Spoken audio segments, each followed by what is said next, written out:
everybody. Welcome to Talk Story Tarot. I'm currently shuffling. Let's do an energy update real quick here.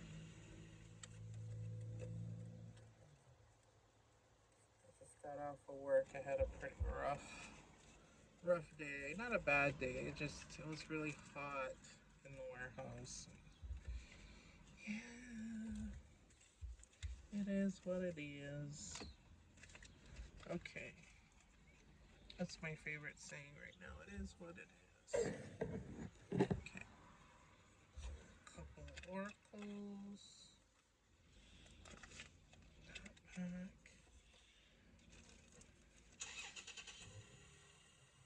And then I'm just gonna quickly, I'm not even gonna shuffle these, I'm just gonna pull,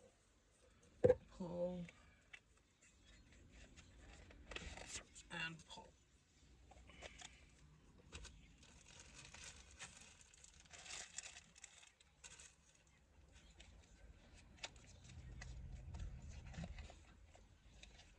Somebody pulled in right next to me. I kind of move around to different spots in this parking lot. It's the only place that has shade in this whole stinking town. It's the only parking lot that still has trees. Most of the trees in this town have been cut down because people are evil.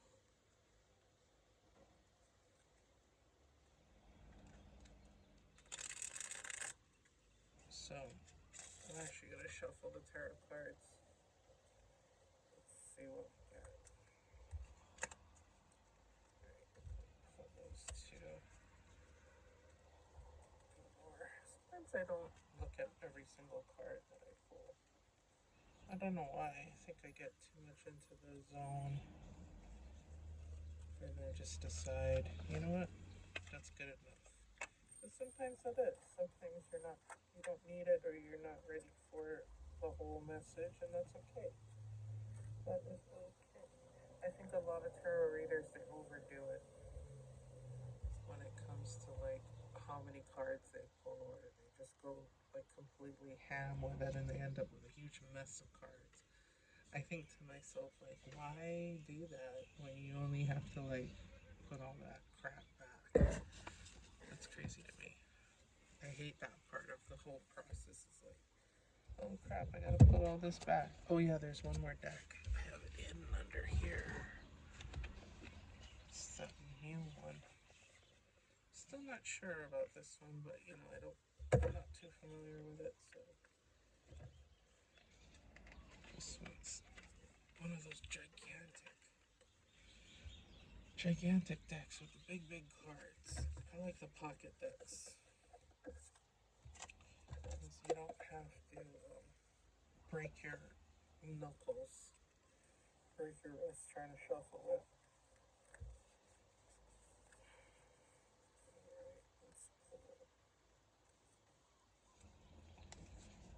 I'll just pull one from that deck, and then we'll get started here.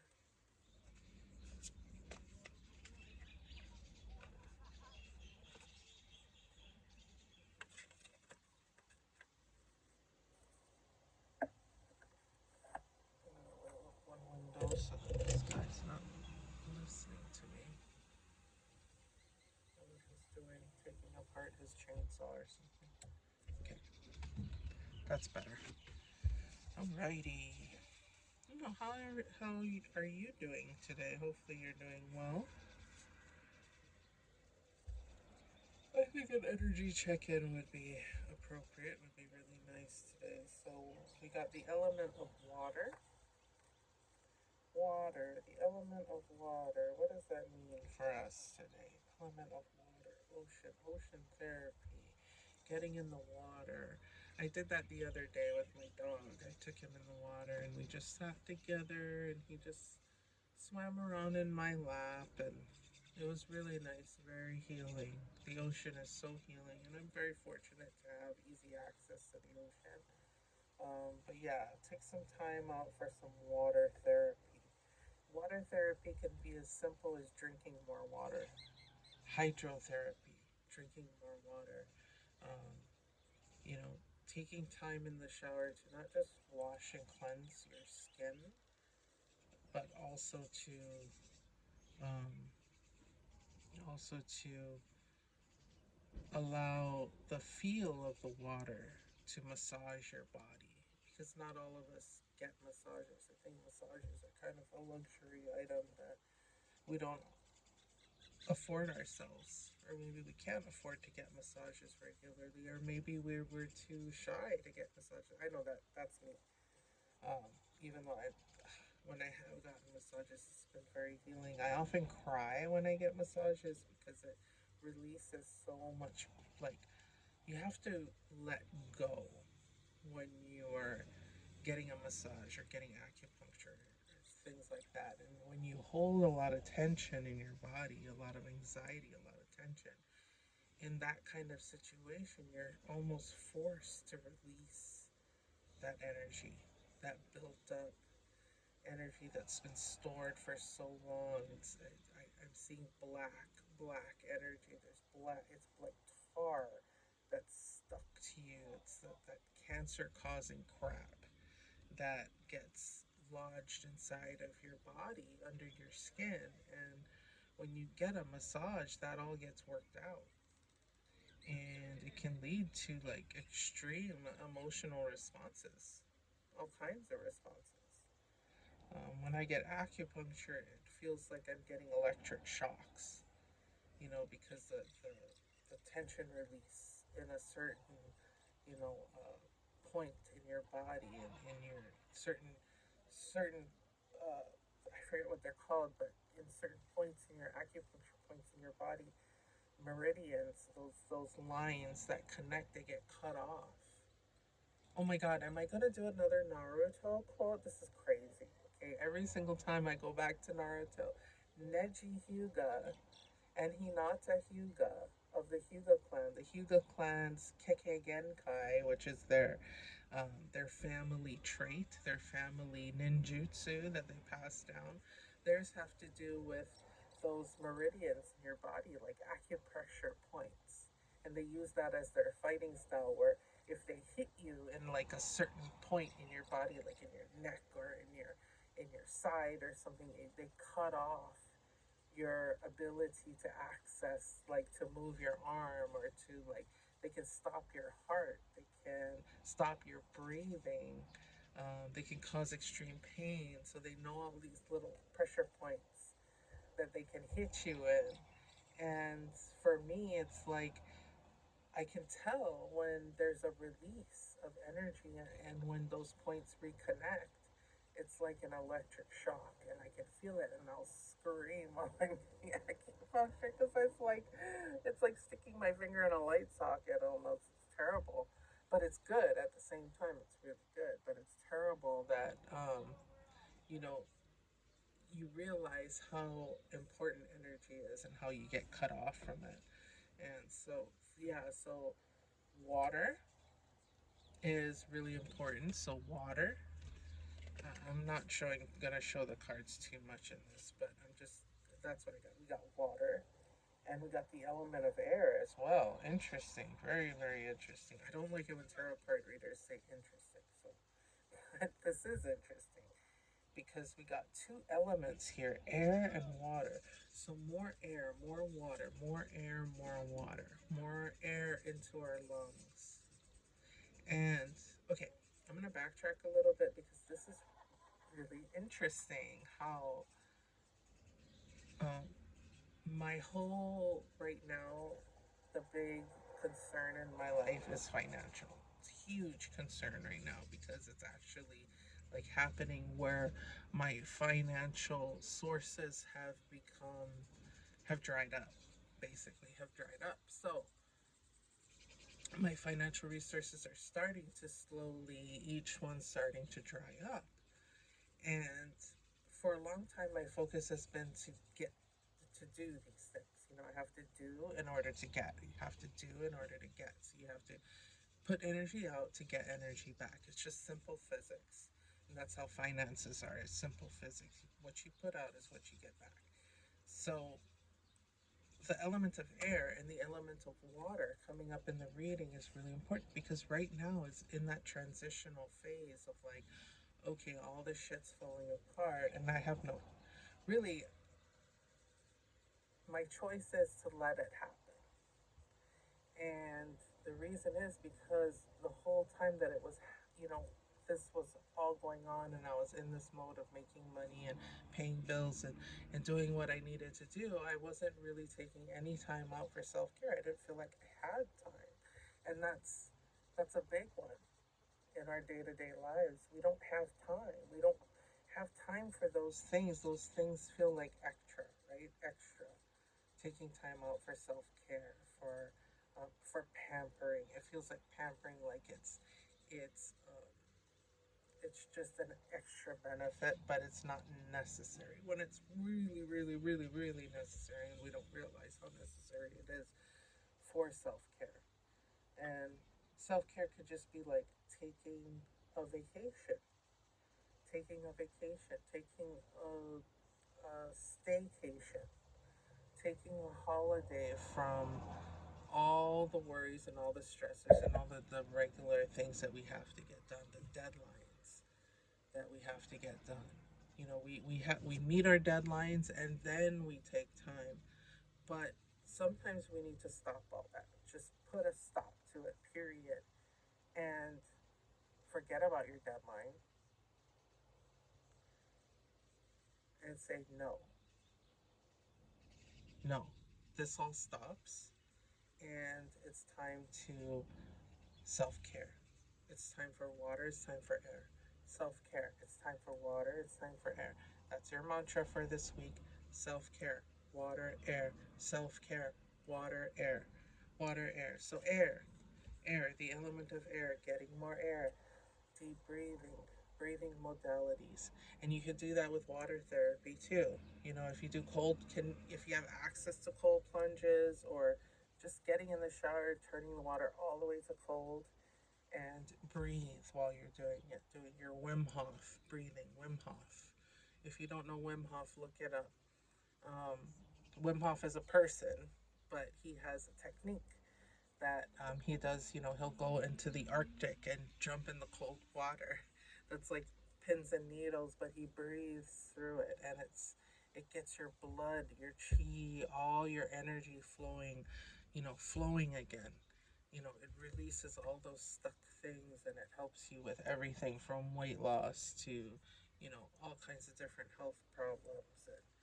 And, it can fix a lot of things in your life, including your financial problems, because once you get all your health, everything centered again, that's a better place to launch things from. It's a better place to start from. It's a better place to progress from.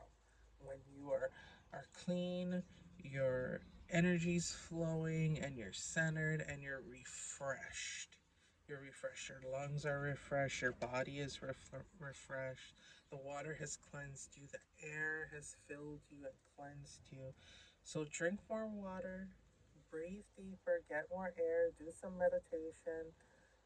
These are all very simple things, and I feel like my readings always go back to this place.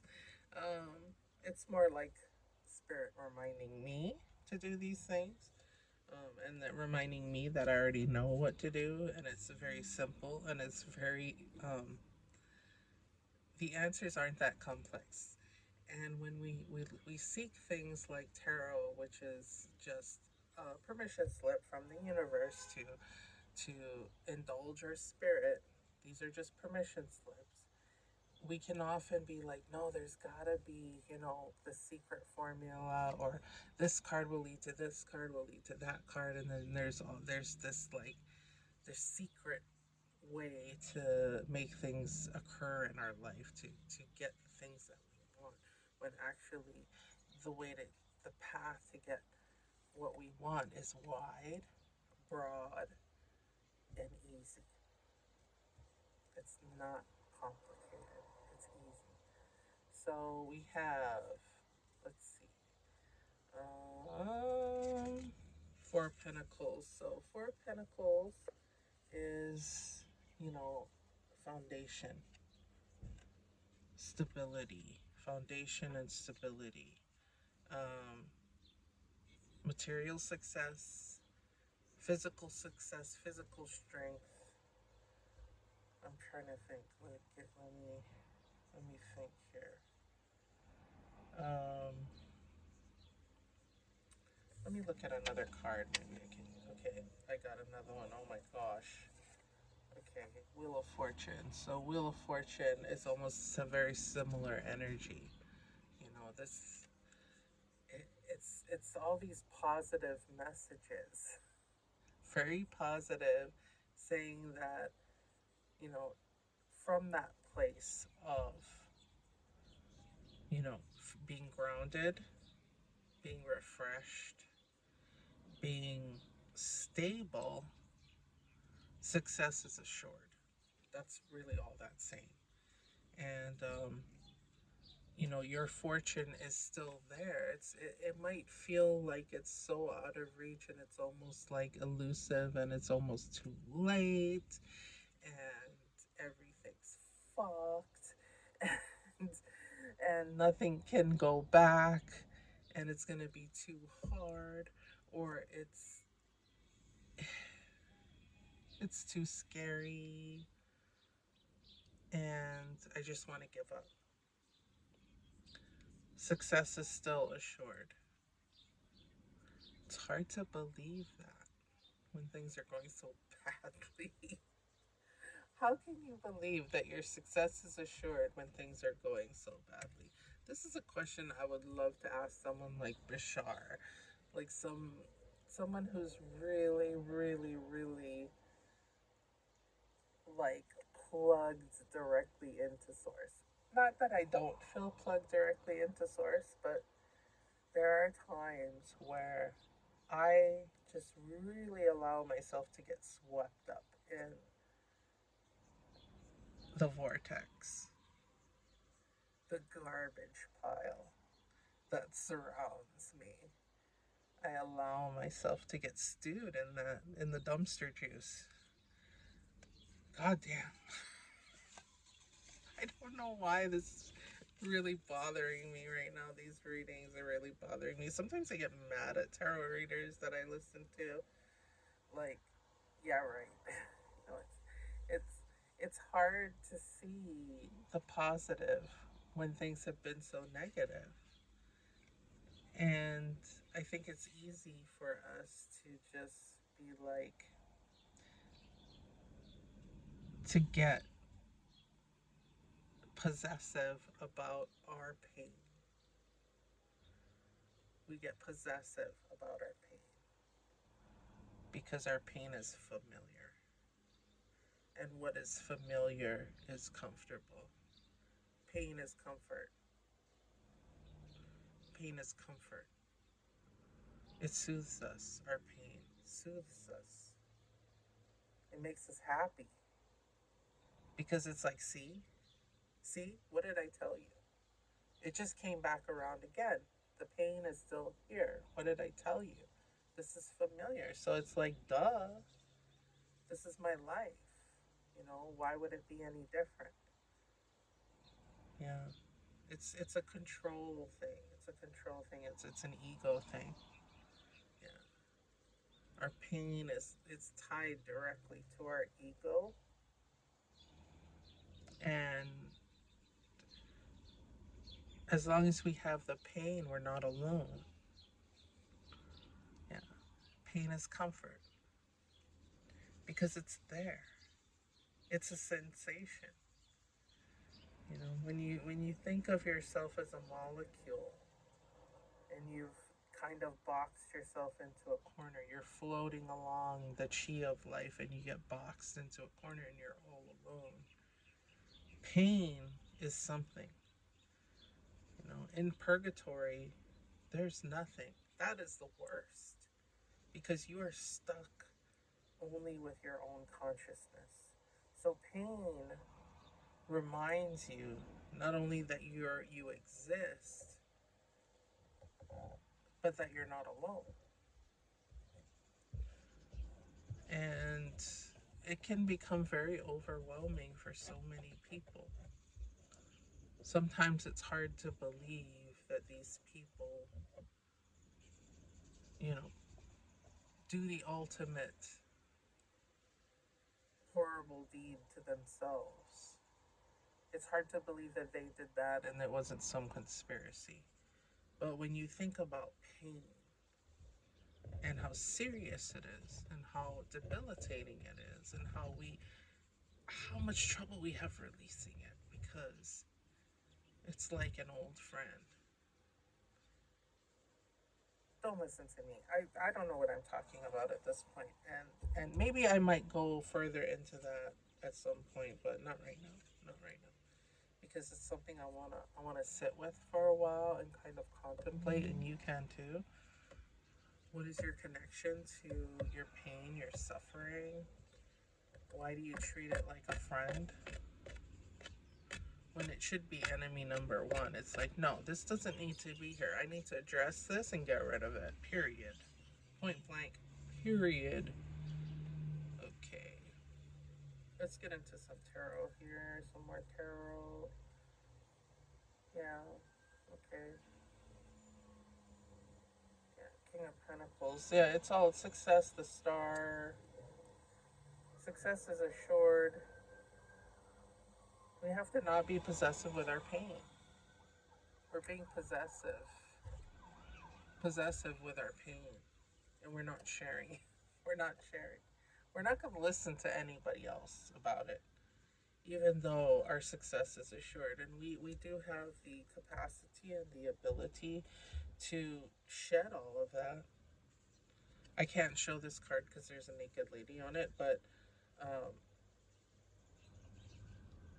for me, the nude lady represents shedding all of that and being really, really, really vulnerable, because you have to shed all of that in order to address your pain, in order to face it.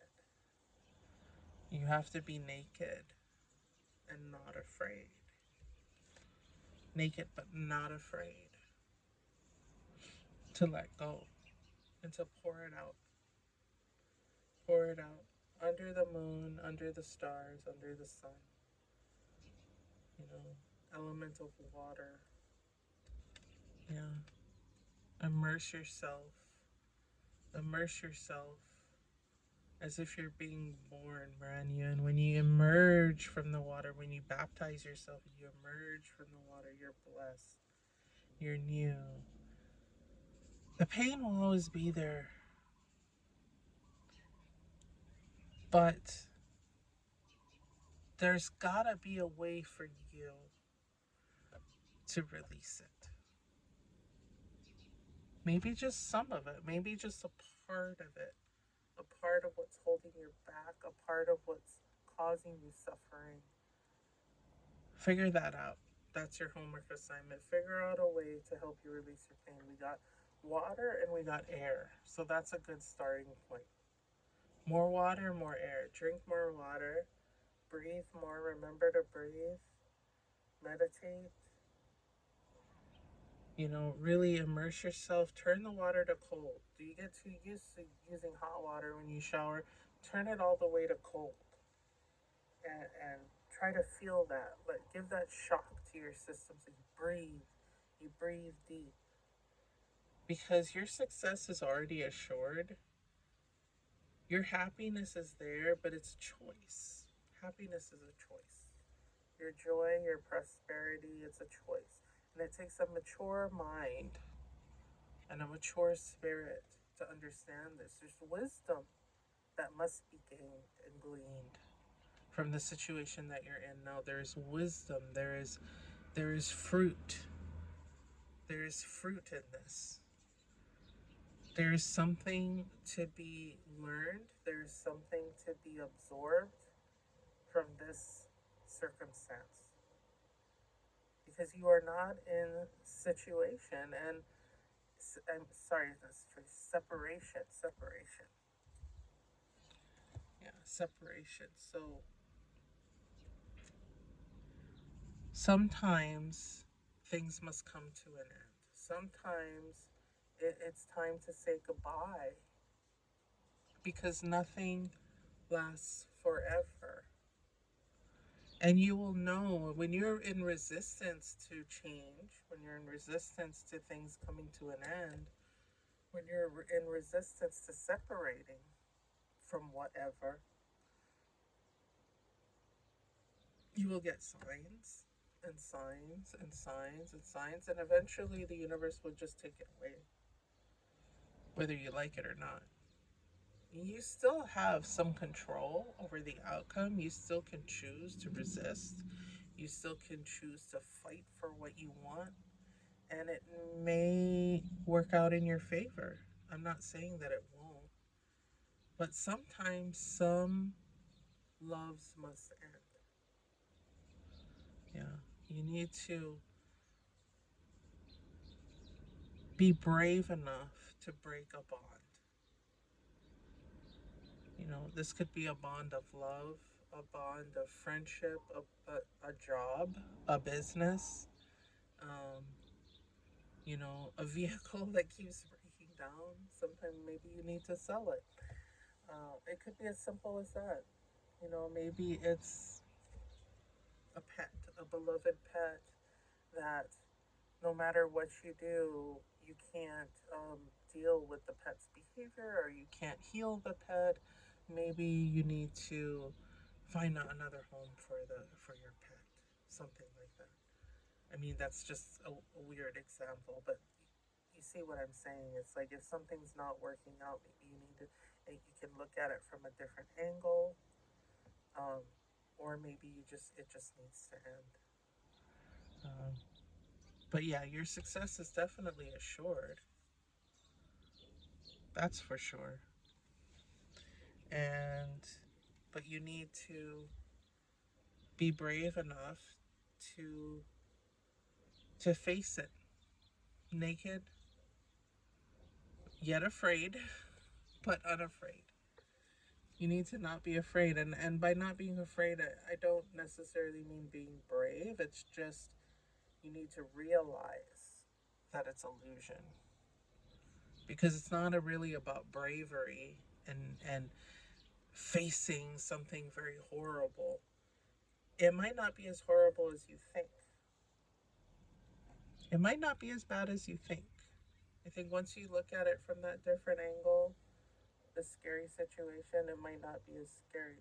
And you'll be able to shed those layers and reconnect with your spirit, reconnect all your chakras together, and then you'll be able to start from that fresh point and that fresh perspective.